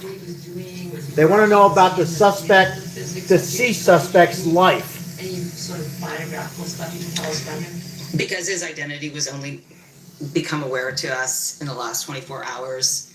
I can't provide you with any of that information right now, but I'm sure once we have a full understanding of what he has been doing, where he has been, aside from the time when he entered into New England in November, we will provide that information. besides the MIT professor, did you know any of the victims at Brown University personally? We have no information. The question, did he know any of the students at Brown University, if you can't hear? The night that he went in and killed. She says no. When he did attend prom, whether there were issues? Or, sorry, she's not sure. Pardon me. Sorry about That that. information hasn't been provided to us yet. Given what you see on the video of the MIT professor's home, is there any doubt that he was the intended target of the killer? The information that I know, and again, the investigations are going to continue to be able to provide you with all the answers that you are asking, is that there was no doubt that he was the intended target. What was inside that? There you go. That is information that is still being, the investigators are still on the scene right now conducting that investigation, and we haven't received information as to what was in the satchel. Was there any suicide note? No information right now. How about in terms of the charges themselves, and the crime of Rhode Island and also the 1 year? How does that sort of get sorted out? How does he get charged, et cetera? So there are state crimes, including the murders, and then there are the federal crimes, which is one that we brought tonight. The jurisdictions are working together, and we have been sharing information together and encouraging everyone to share information that could result in solving the crimes that were committed in their jurisdictions. And we will continue to do that if there are any doubts that are left. That's funny, Cool Jay. You're right. I just came back from Boston. Investigations, we will continue to You're share right. all the information. Merry so Christmas, that Uncle Charlie. we can share with you whatever motivations come to light as to why these heinous crimes were committed. Are you confident, I guess maybe that's not the right word, but do you believe that he acted alone, or is there any evidence that anyone else was traveling with him when he came here? We have no information that he was acting in concert with anyone else right now. Anything interesting found in the car? That search is still underway, but we will provide you again with more information as soon as we get it. Anything more you can tell us about, you said he hid his own tracks. Can you talk about that a little bit, what he did? So he was using an application on his phone, and there have been a couple of things. The Google phone doesn't allow officers to ping the direct location and get real-time location information about the phone. I did not There's know that. also, beliefs that he was using SIM cards that were possibly European SIM cards that are carried through a provider in the United States, but does not provide real-time information about tower connections. The vehicle, he rented, we have video of him Portuguese. renting the car at Enterprise here in Boston. And the fake plate from We haven't figured out now where he got that plate from. It was an unregistered plate in Maine. We have information that that plate was a very old plate that had been taken out of. Thank the you, Palon. I registration appreciate status it. Over a decade ago. When his body was found, can you just describe what he was surrounded by? Can you just paint the picture as to what was in that unit? What I can say is he rented one unit. His body was found in a unit that was not occupied, and there was nothing else in there from what I have heard, but this is information that I was getting an hour or two ago from agents who were conducting the searches there. When we get further information, the information will be made public, including in the returns for the search warrant that we obtained this evening. Living in it effectively since after the Brookline incident? I have no information right now as to the unit that he had actually. Palon, rented. thank you so much. God bless you. Have a great The rest of your tactical evening. teams were Thank there you. to search, and they were obviously concerned that there could be booby traps or other types of security issues. And so when they noticed that that storage unit was still locked from the outside, it was clear that he couldn't be inside. And so they started searching the abandoned or the non-occupied units with the approval of the management, and that is when they found the body right next door. I know that you haven't had much time. Does he have any sort of criminal record that you know of at this point in time? We are not aware of any criminal record in the United States. Do you have any information about his life in Florida? What he did to live? My understanding, it was South Florida. I know that they know the address, but South nothing has been Florida. made public about that yet. And I'm assuming that there will be searches. No arrest in the United States, but maybe other countries. I have no information. And just to be clear, did you fly up from Florida for this, do you think? Did you travel from Florida? Again, the motive, and we have information of his being in New England throughout 2025. But once we get the information about why he came up here, what drove him to be up here, we will share that with the public. How long he had been a lawful permanent resident of the U.S.? I don't have that information. I mean, the only two ties that you have, or you talked about now, is he went to Brown and he went to this graduate school with the professor in Portugal. Portugal. Those are the other two ties that you're talking about now in terms of their relationship. That is correct right now. Is graduate school or undergrad? They were in school. Do you have a question? Do you know if he was in contact with anybody, either before coming to New England or after he got here? That is not information that we have to share right now. Just one more? Do you know, did he have any contact with anybody else? Exactly, Alden. Exactly what I was thinking, Alden. That is information that I don't have to share with you right now. There's one question, question. Is there, there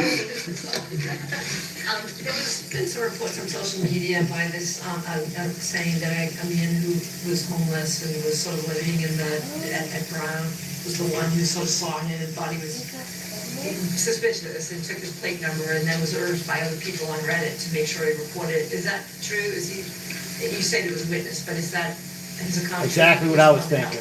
Break this. How would you describe that? We did receive information from a witness who encountered him after the Brown shooting and gave information that was very helpful to the investigation and in identifying Neves Valente. You're gonna get the 50,000? We'll let you know. Say it out. The accounts that are on the record right now. Who's going to get the 50,000, folks? Who will get the $50,000 reward in this horrific, sloppy, my opinion, investigation that went on? Thank you. Who will get it?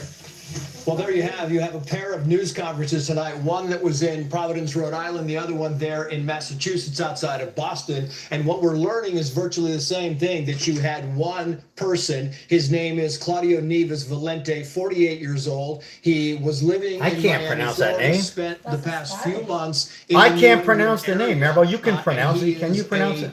A national from Portugal, and of course Portugal. he went to university in Portugal. The fascinating part about this is how they actually captured him. And what happened is late yesterday, they got a tip from somebody who has been described as either homeless or a custodian for Brown University. Give it to the homeless. Give it to the homeless. Well, I'm coming out there. Or an interaction with the suspect in Barris and Holly, which is the building that the shooting happened at Brown University. The interaction happened 2 hours before the shooting. And Just remind everybody, we help out the homeless on here is why I'm shuffled the suspect. give it to the homeless. Out of the building. All of it. And then when all of this went public, he went to the police and he described the person and he also described the vehicle. And from there, they went back to the video they had from the neighborhood. Thank you, Whiskey Tango. Appreciate you. you. They got the license plate. They ran the license plate. It led them back to a car rental. That place is huge. Look how big it is. Car rental facility in Massachusetts. And then they learned his name, and there was actually video of the suspect in the car rental place. And from the video of the suspect, This is where they found the body. An identification, and that led to the fact that this person rented a storage locker. That's in, big. Rhode Island, or I'm sorry, in New Hampshire. New Hampshire. And they went to this storage locker, and they found the car, and they found him. Cool, Jay. It's my pleasure. Thank you. Appreciate your attendance. His own life. We have team coverage, Jeff Paul live on the MIT murder, but we go first to CB Cotton. She's live where the Brown mass shooting happened in Providence, Rhode Island. CB.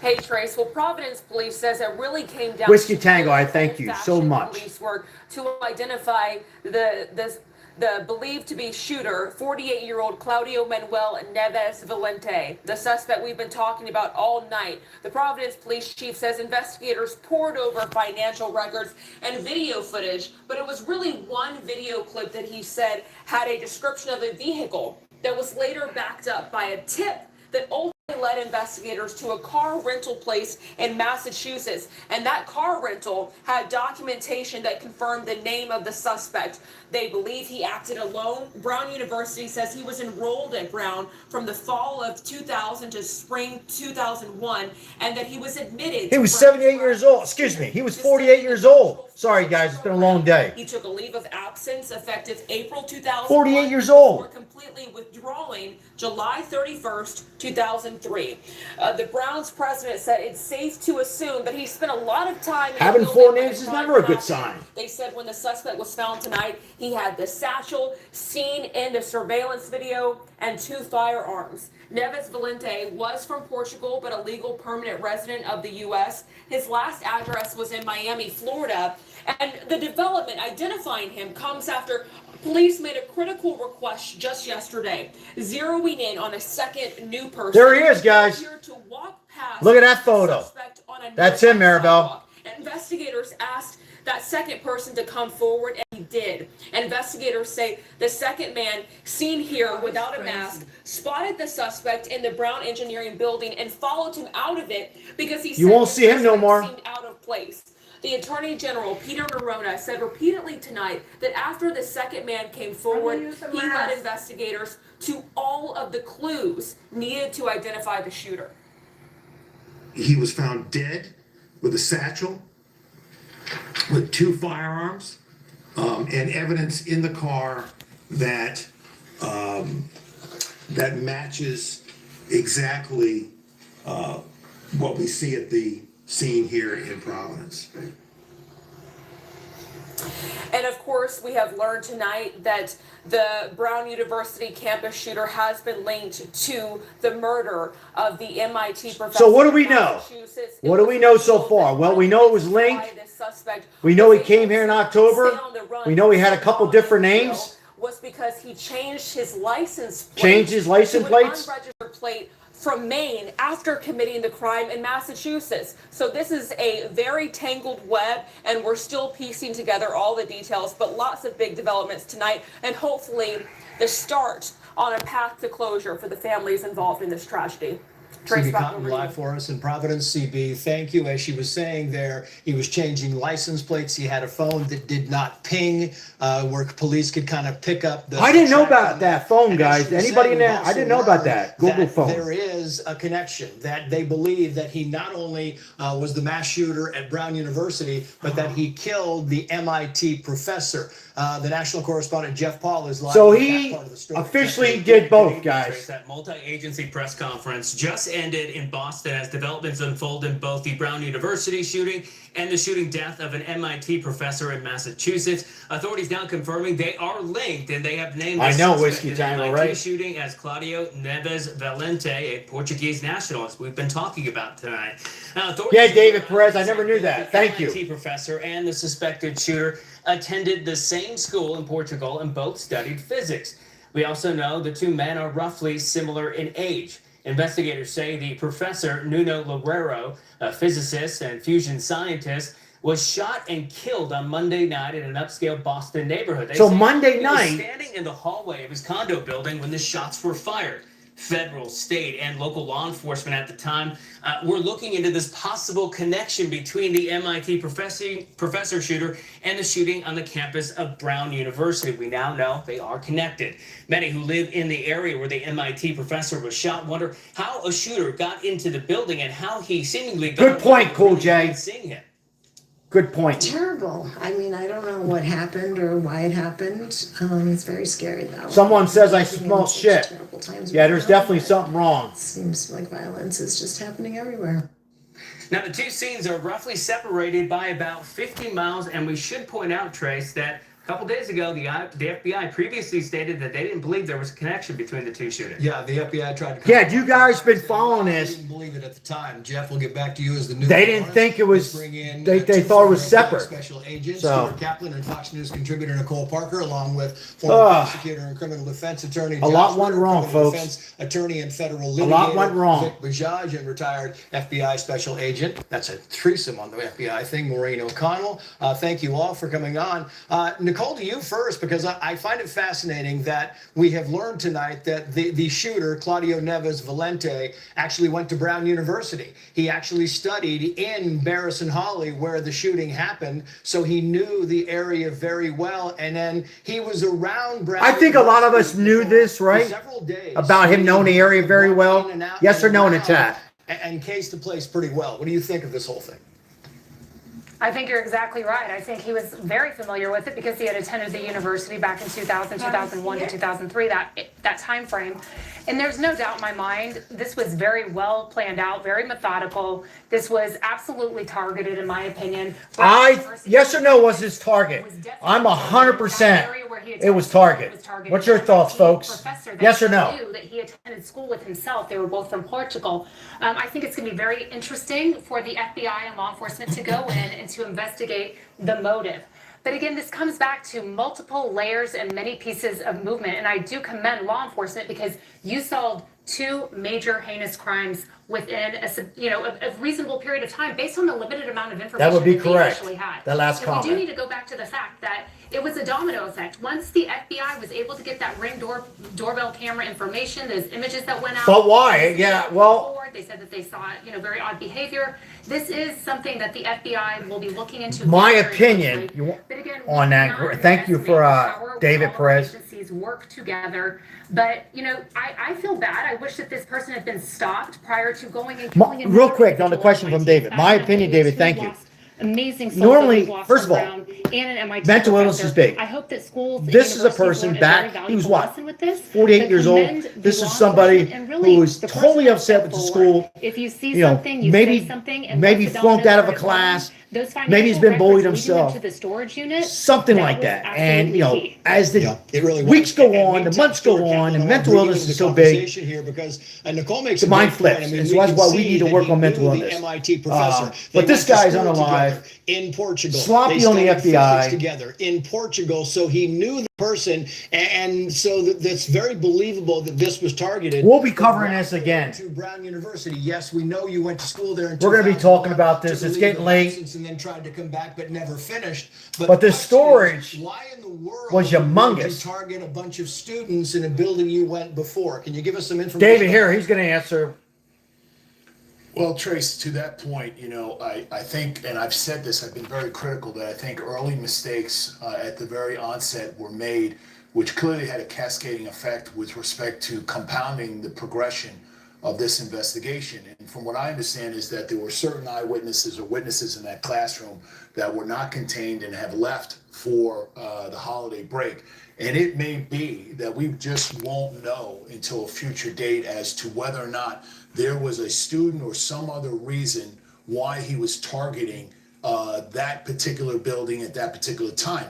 But Trace, I want to attack a more important point that I don't want to let Brown off the hook. There's a difference between having CCTVs or video cameras on campus to be reactive after something happens, meaning you can go back and review the video, versus having proactive in this heightened escalated threat level living in the United States, where we see active shooters in synagogues, churches, hospitals, you name it, we've seen it.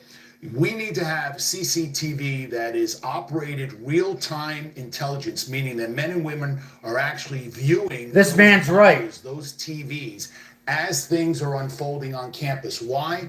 Because we want to go out and try to neutralize those threats. And we've heard that a Good Samaritan seemed to have tried to do that. He seemed to sense this person didn't belong on campus. if those cameras were there, and I'm not just talking about cameras in place that you go back and rewind them, cameras that go to a central location that are monitored by law enforcement may have identified and realized there may be something suspicious. This threat could have potentially been neutralized before he killed those poor children in that classroom. I think so, Mike. And more importantly, I'm interested in the after action report that will come months Both from now Mikes. to see if those missteps Yes to both also Mikes. contributed to allowing him to kill another person, the MIT professor, 2 days later. Yeah, and he makes a great point here, Maureen. Yeah, he makes an You know, excellent you talk point. about the cameras or the lack thereof, and there were not cameras inside Barris Holly. We've learned that much. But the cameras that were in the area were also not linked up to the police. It wasn't linked up to the system. So if this person, this custodian or homeless person, however they describe this person, does not come forward, this case is still wide open. Shout out to the homeless person. And to Mr. Kaplan's point, there's also software that you can buy. Yeah, for all you these know, cameras. guys, real I'm not quickly, talking the first most of all, expensive ones either, like it's mid-level getting late. cameras and you have software. Shout out to where Ozzy. they can Ozzy, tell thank you so They much. can send you an alert that We says, help out the "Trace, homeless. for the last That 3 days, homeless this person guy, has been if seen it's true, outside of your building A or whatever," and it can do like a Maribel follow-up, says, follow them to their give them the $50,000, The problem is when build them a home, these schools to get them a job. present a plan to them. They oftentimes Because if it just have wasn't a for the lot of homeless blowback. person, They as he don't alluded want to, I the forget link. the You Fox. can set the system up also so that the law enforcement entity that what's would his name? respond He's has right. a link that they That can homeless upload, person or you can should turn get it on when every something dollar. significant They happens. better not give it And to they really anybody go back on that. second They just callers or don't anything. He should understand get it why. all and build them a home really because is, we and help it's out the homeless fascinating, people. This is Jeffrey, sloppy when you look work. at this from the Gates outside, Gallagher, and thank think, you. Okay, well, Uh, and they were asked about this a couple of times during the Yeah. Providence news conference tonight about, you know, the missteps going forward. The idea that, you know, there was 14 to 18 minutes before the shooting, after the shooting happened, and until. All right, guys, I tell you what, it's getting late. I'm exhausted.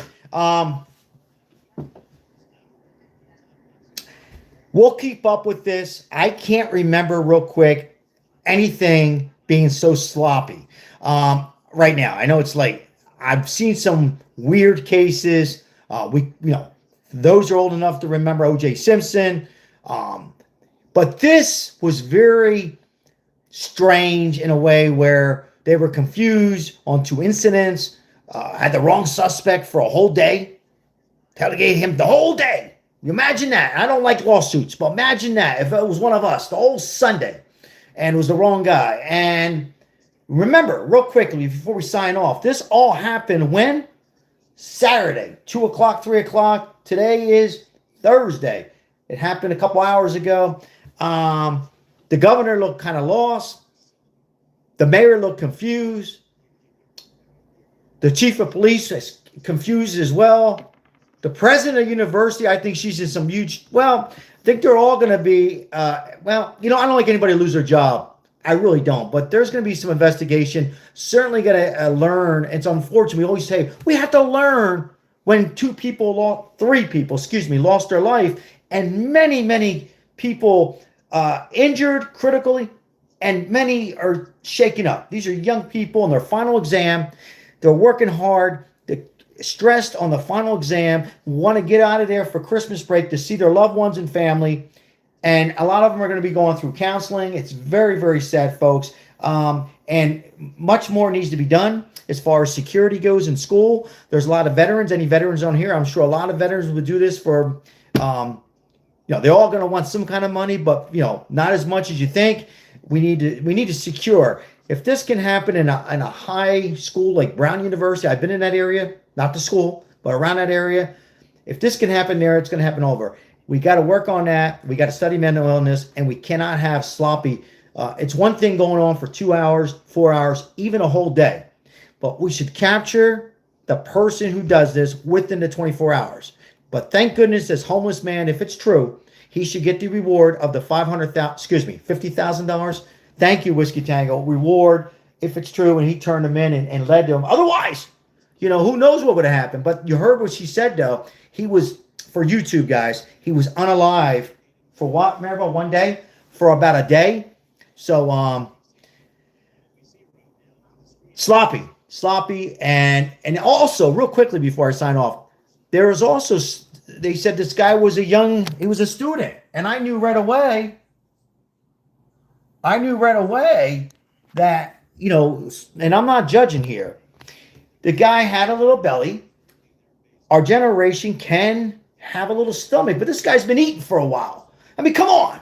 So right there, they were all messed up. You know, the guy could... Eating lobster every day.